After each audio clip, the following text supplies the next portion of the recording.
রিডিংটা আপনারা যখন কোনো পেপার আপনারা রিড করেন, আমি জানি না আপনারা কি রিড করেন, একটা পেপার তো অনেক পেজ, অ্যাটলিস্ট 10 থেকে 15 পেজ থাকে।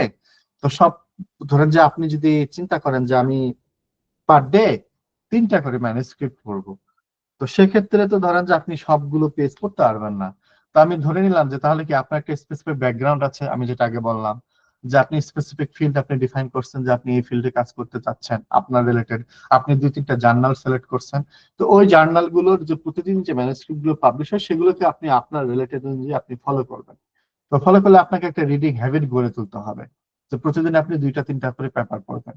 তো এই রিডিং হ্যাবিট আপনি যেহেতু পড়বেন, তো সেহেতু আমি যেহেতু বলেছি যে আপনি যদি ধরেন 3টা জার্নাল সিলেক্ট করেন আপনার ফিল্ডে, তো প্রতিদিন যদি আপনি ধরেন যে 3টে পেপার পড়তে চান, তাহলে আপনার 3 × 36 পেজ পড়তে হবে অ্যাটলিস্ট।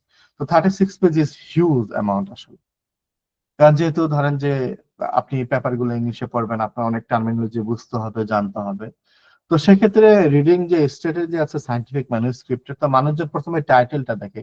আমি যেহেতু আগে বলেছি যে আপনার ফিল্ড আপনি ডিফাইন করে ফেলছেন, আপনি কি ফিল্ডে কাজ করবেন, তো আপনি টাইটেলটা দেখেই বুঝতে পারবেন যে এই কাজটা আসলে আপনার ইন্টারেস্টের সাথে যায় কিনা। তো তারপরে আপনার ফার্স্ট কাজ থাকবে কি, অ্যাবস্ট্রাক্টটা আপনি প্রথম পড়বেন। আপনার যদি মনে হয় যে টাইটেল এবং অ্যাবস্ট্রাক্টটা কেচি, আপনার জন্য হেল্পফুল, আপনি যেহেতু নিজে সেলফ অ্যাসেস করেছেন আপনার ইচ্ছা অনুযায়ী, তো তাহলে আপনি ফুল পেপারটা পড়বেন। আপনার ফুল পেপারটা পড়ার দরকার নাই, আপনি আগে থেকেই আপনি এই বিষয়টা আপনি বাদ করে দিতে পারেন। তাহলে আপনি টাইটেল এবং অ্যাবস্ট্রাক্ট দেখে আপনি একটা পেপার সিলেক্ট করবেন যে আপনি এই পেপারটা পড়বেন কিনা আপনার সেলফ ইভ্যালুয়েশনের মাধ্যমে। দেন তারপরে আপনি রেজাল্টে যাবেন।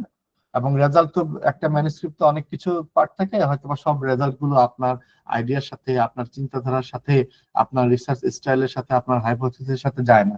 তো যেগুলো রেলেভেন্ট আপনি সেই রেজাল্ট গুলো এবং সেই টেবিল এবং ফিগার গুলো দেখে আপনি একটা, ধরেন যে আপনি টেবিল ফিগার দেখে বুঝতে পারবেন যে এই জিনিসটা আপনার আসলে মানে কাজ করে কিনা আপনার হাইপোথিসিসের সাথে। দেন যদি মনে হয়, তারপরে আপনি ডিসকাশনটা করতে পারেন। দেন লাস্ট আপনি ইন্ট্রোডাকশন এবং ম্যাটেরিয়ালস এন্ড মেথডটা পড়বেন আর কি। যেটা আমি করি এজ এ সায়েন্টিস্ট হিসেবে, যে আমি মানে টাইটেলটা এবং অ্যাবস্ট্রাক্টটা দেখে আমি ডিফাইন করে ফেলি যে এই ব্যাপারটা আমার কাজে লাগবে না লাগবে না।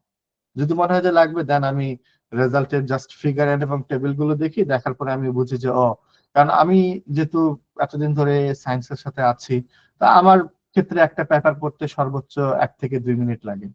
আমাকে যদি স্কিমিং করতে বলা হয়, তো আমি 30 সেকেন্ডে একটা পেপার এখন স্কিম করে দিতে পারি, যে এই কাজটা আমার কাজের সাথে আমার কাজের জন্য কতটা হেল্পফুল হতে পারে না হতে পারে না। তো এই জন্য বললাম যে আমার কিন্তু 2016 সাল থেকে শুরু করে 2025 সাল, এই যে লং আপনার 8 ইয়ার্স, আপনার 7 ইয়ার্স এর মতো, এটা আমার একটা হ্যাবিট, একটা আমার গড়ে উঠছে। তো সেক্ষেত্রে আমি এখন ইজিলি বিষয়টা করতে পারি। তো আপনারা যারা আছেন, তো এই যে বললাম যে প্রতিদিন এটা একটা হ্যাবিট আপনাকে গড়ে তুলতে হবে, তাহলে আপনি এই বিষয়টা খুব ইজিলি আপনি ডেভেলপ করতে পারবেন আর কি আপনার মধ্যে।